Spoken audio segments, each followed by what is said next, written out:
Lionel Messi, जिन्हें greatest of all time football player कहा जाता है, वो एक मंच पर मीडिया वालों के सामने और अपने परिवार वालों के सामने फूट फूट कर रोने लगे। पर ऐसी क्या वजह थी जिसकी वजह से मेसी इतने ज्यादा इमोशनल हो गए थे?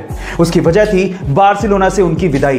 जब वो 13 साल के थे तब उन्होंने बार्सिलोना क्लब को ज्वाइन किया था और तब से लेकर अब तक लगातार 21 सालों तक वो सिर्फ और सिर्फ बार्सिलोना के लिए खेले और किसी भी और क्लब को कभी भी ज्वाइन तक नहीं किया। उन्हें बहुत बड़े बड़े ऑफर आए लेकिन उन्होंने बार्सिलोना क्लब को कभी भी नहीं छोड़ा।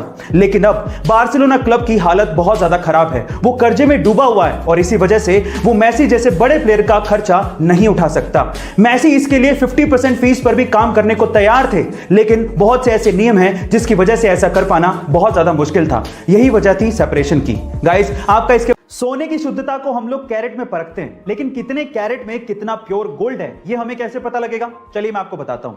सबसे पहले होता है 24 कैरेट गोल्ड, जिसमें 99.9% तक प्योर गोल्ड होता है। अब इससे खरा सोना है ही नहीं, लेकिन इतना सॉफ्ट होता है कि इससे ज्वेलरी नहीं बनाई जा सकती। फिर आता है 22 कैरेट गोल्ड, जिसको 916 गोल्ड भी कहते हैं, क्योंकि इसमें 91.6% प्योर गोल्ड होता है और बाकी बचे हुए परसेंटेज में कॉपर और जिंक जैसे मेटल मिक्स होते हैं।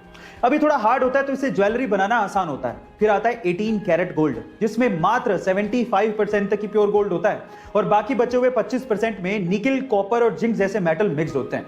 यानी कहने का मतलब यह है कि जैसे जैसे कैरेट घटता जाएगा सोने की शुद्धता भी घटती जाएगी और साथ ही साथ सोने की चमक भी घटती जाती है। गाइस, आपको ये इंफॉर्मेशन कैसी लगी चैट सेक्शन में जरूर लिखेगा। गर्मियों में रूम्स को ठंडा रखने के लिए एसी का इस्तेमाल सबसे ज्यादा किया जाता है और उसी वजह से ग्लोबल वार्मिंग की समस्या बढ़ते जा रही है।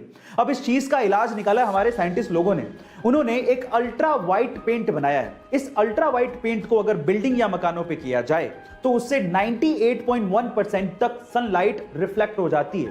यह बेरियम सल्फेट से बनाया जाता है। अब इसकी खास बात यह है कि जिस रूम पे या बिल्डिंग पे इस अल्ट्रा वाइट पेंट को किया जाता है वो लगभग दिन में 4 डिग्री सेल्सियस तक और रात में 10.5 डिग्री सेल्सियस तक टेम्परेचर को कूल डाउन कर देता है। अब इस पेंट के इस्तेमाल से हम लोग ग्लोबल वार्मिंग की समस्या को दूर कर सकते हैं। ये आने वाले दिनों की टेक्नोलॉजी है। आपको इसके बारे में सुन के कैसा लगा चैट सेक्शन में जरूर लिखेगा। लोगों के बीच में अपनी पहुंच और रुतबा बनाने के लिए कुछ तरीके होते हैं, उन्हीं में से 2 तरीके आज मैं इस वीडियो में आपको बताने वाला हूं। नंबर 1, आपको ना कहना आना चाहिए।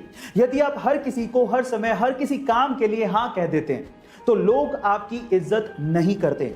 लोग उन्हीं की इज्जत करते हैं जिनकी कुछ सीमाएं होती हैं, इसीलिए ना कहना सीखिए। नंबर 2, अगर आप चाहते हैं कि लोग आपकी बात पे ध्यान दें या आप अपनी बात पर आप उनका ध्यान खींचना चाहते हैं तो अपनी बात को कुछ इस तरह से शुरू करें। मैं ये बात बताना तो नहीं चाहता था, लेकिन सन 1954 में 92 यात्रियों के साथ एक फ्लाइट जर्मनी से ब्राजील की तरफ उड़ान भरती है। 18 घंटे का ये सफर था, लेकिन महीनों निकल गए, वो फ्लाइट कभी लैंड ही नहीं हुई। लोगों ने मान लिया था कि नीला आसमान उस फ्लाइट को निगल चुका है। फाइलें बंद, सेंटियागो की फ्लाइट्स पूरी तरह से बंद कर दी गई। लेकिन उसके बाद जो हुआ आप लोगों को सुनना चाहिए। ठीक 35 साल बाद सन 1989 में वही फ्लाइट ब्राजील के एयरपोर्ट पे लैंड करती है। वहां की अथॉरिटीज ने पायलट से कांटेक्ट करने की कोशिश करी, लेकिन कोई जवाब ही नहीं मिला। उसके बाद वो लोग फ्लाइट पे चढ़े, लेकिन जो उन्होंने देखा वो हैरान कर देने वाला था। सिर्फ उन लोगों के कंकाल कुर्सी की पेटियों के साथ बंधे हुए थे। जब वो कॉकपिट की तरफ भागे तो पायलट के भी कंकाल ही बंधे हुए थे। अब सवाल यह है कि अगर पायलट के कंकाल ही बंधे हुए थे तो फ्लाइट लैंड कैसे हुआ? विज्ञान ने बहुत तरक्की कर ली है, लेकिन ऐसी बहुत सारी घटनाएं हैं जिनका जवाब विज्ञान के पास भी नहीं है।